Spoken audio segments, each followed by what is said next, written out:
dividend is going to have a different effect on human behavior than, for example, current government welfare systems have? Yes. So 3 things. The first is that money does not somehow convey meaning.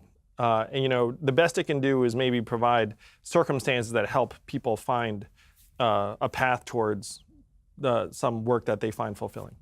The second thing is that I have a friend whose sister is on disability, and she's afraid to volunteer in her community because she's afraid she'd be noticed as able-bodied and thus lose her benefits. And so this freedom dividend would be unconditional and free and clear, and so that person would be volunteering and would not have any fear that her benefits are going to be taken away. The third thing is that there's something very, very important about conceiving of yourself as either able or disabled.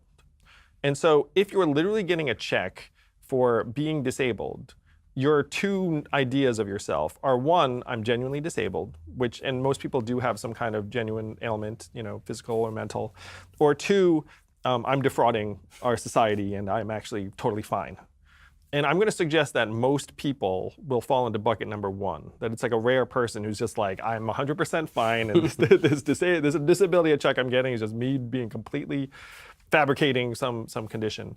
And so if you invert that mentality and you say, hey, you are not disabled, you are fine, you are a citizen of the richest, most advanced country in the history of the world, and you're getting this cash and it's going to be yours no matter what because it's yours and you deserve it, then that would be more constructive in terms of pushing more people into things that they'd feel good about, that society would feel good about, than if we say, hey, there's something wrong with you and we're going to give you this cash in order to survive. So with all of that said, is your proposal for essentially universal basic income, the freedom dividend, do you see that as substituting for the vast agglomeration of welfare state policies we currently have, which was sort of Milton Friedman's proposal, or do you see it as another dividend on top of whatever is being paid? We're already paying tens of thousands of dollars per household in poverty in the United States in welfare. Yes. So my plan, the freedom dividend, would be opt-in. But if you opt in, then you will forego benefits from the existing programs. And so if you are currently receiving more than $1,000 in benefits, then you would look at this and say, hey, I'm not going to do anything and my life is going to be as it is.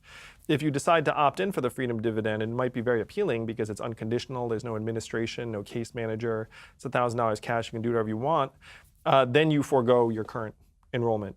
And so what you'd see is we would shrink the enrollment in the 126 or so different welfare programs that we have, and then over time those enrollments would go down, which is very much the goal, because the current programs, no one loves them, and they do have many unfortunate incentives attached to them, where if you do better, then you get less, and so many people are underreporting how they're doing, or constructing a world where they are maximizing their benefits. So when we talk about the cost of this thing, and you talk about it in the book, The War on Normal People, you talk about it'll cost maybe $1.3 trillion a year. That would be in addition to current budgeting, presumably.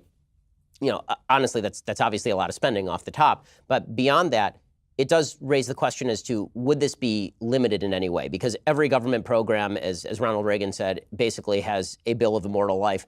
And if it were to start at $1,000 a month, inflation adjusted, how quickly does this become somebody saying, you know what, it really ought to be $3,000 a month, because that's a popular pitch. Everybody gets more free money. Where's the logical limit on that? And how do we limit that from just eating the rest of government? Because entitlement programs obviously are running us ragged now. They obviously represent 2/3 of the federal budget. Adding another massive entitlement program on top that doesn't have a limiting principle, how do we limit that so it doesn't